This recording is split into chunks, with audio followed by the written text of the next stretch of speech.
Sorry நம்முடைய அமைச்சர் உதயநிதி அவர்கள் இனிமேல் 19ஆம் தேதி வருவார். அதுக்கு மேலே அப்படி முன்னாடி சொல்லக்கூடாது. அதனால் அவர் பார்க்குறார். அவருடைய 28,000 பேர் மாணவர்கள் வேலைவாய்ப்பு.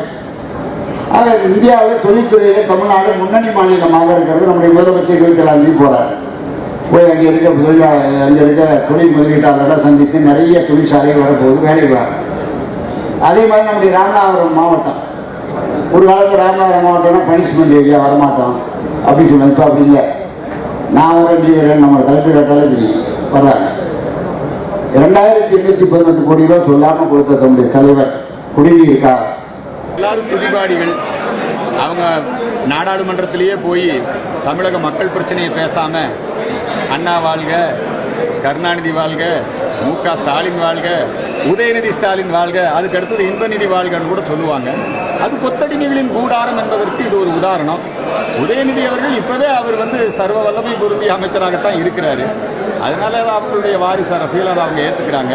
இது விஷயத்துல நாம கருத்து தெரிவிக்க வேண்டிய அவசியம் இல்லை. துரைமுருகன் தான் நான் இன்பநிதி வரைக்கும் தயாரா இருக்கிறேன்னு சொல்றாரு.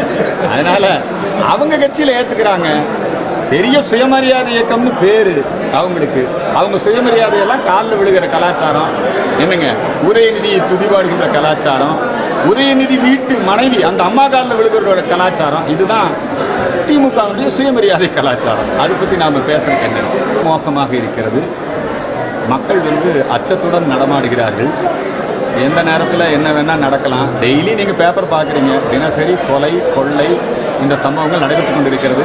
அரசியல் கட்சி தலைவர்களுக்கு பாதுகாப்பற்ற சூழ்நிலை தான் நிலவிக்கொண்டு எல்லாரும் துதிபாடிகள். அவங்க நாடாளுமன்றத்திலேயே போய் தமிழக மக்கள் பிரச்சனையை பேசாம அண்ணா வாழ்க, கருணாநிதி வாழ்க, மு.க. ஸ்டாலின் வாழ்க, உதயநிதி ஸ்டாலின் வாழ்க, அதுக்கு அடுத்தது இன்பநிதி வாழ்கன்னு கூட சொல்லுவாங்க. அது கொத்தடிமைகளின் கூடாரம் என்பதற்கு இது ஒரு உதாரணம். உதயநிதி அவர்கள் இப்பவே அவர் சர்வ வல்லமை பொருந்திய அமைச்சராகத்தான் இருக்கிறாரு. அதனால அவர்களுடைய வாரிசு அரசியல் அதை அவங்க ஏத்துக்கிறாங்க. இது விஷயத்துல நாம கருத்து தெரிவிக்க வேண்டிய அவசியம் இல்லை. துரைமுருகன் தான் நான் இன்பநிதி வரைக்கும் தயாரா இருக்கிறேன்னு சொல்றாரு. அதனால அவங்க கட்சியில ஏத்துக்கிறாங்க. பெரிய சுயமரியாதை இயக்கம்னு பேரு அவங்களுக்கு. அவங்க சுயமரியாதையெல்லாம் காலில் விழுகிற கலாச்சாரம் என்னங்க, உதயநிதி துதிபாடுகின்ற கலாச்சாரம், உதயநிதி வீட்டு மனைவி அந்த அம்மா காலில் விழுகிற கலாச்சாரம், இதுதான் திமுகவுடைய சுயமரியாதை கலாச்சாரம். அதை பற்றி நாம பேசுறது என்ன மோசமாக இருக்கிறது. மக்கள் அச்சத்துடன் நடமாடுகிறார்கள். எந்த நேரத்தில் என்ன வேணா நடக்கலாம். டெய்லி நீங்கள் பேப்பர் பார்க்குறீங்க, தினசரி கொலை கொள்ளை இந்த சம்பவங்கள் நடைபெற்று கொண்டிருக்கிறது. அரசியல் கட்சி தலைவர்களுக்கு பாதுகாப்பற்ற சூழ்நிலை தான் நிலவிக்கொண்டு இதுபோன்று முக்கிய நிகழ்வுகள், அரசியல் தகவல்களை ஆழமாகவும் மாறுபட்ட கோணத்திலும் அறிந்து கொள்ள மறக்காமல் உங்கள் IND தமிழ் 24/7 பக்கத்தை பின்பற்றிக் கொள்ளவும்.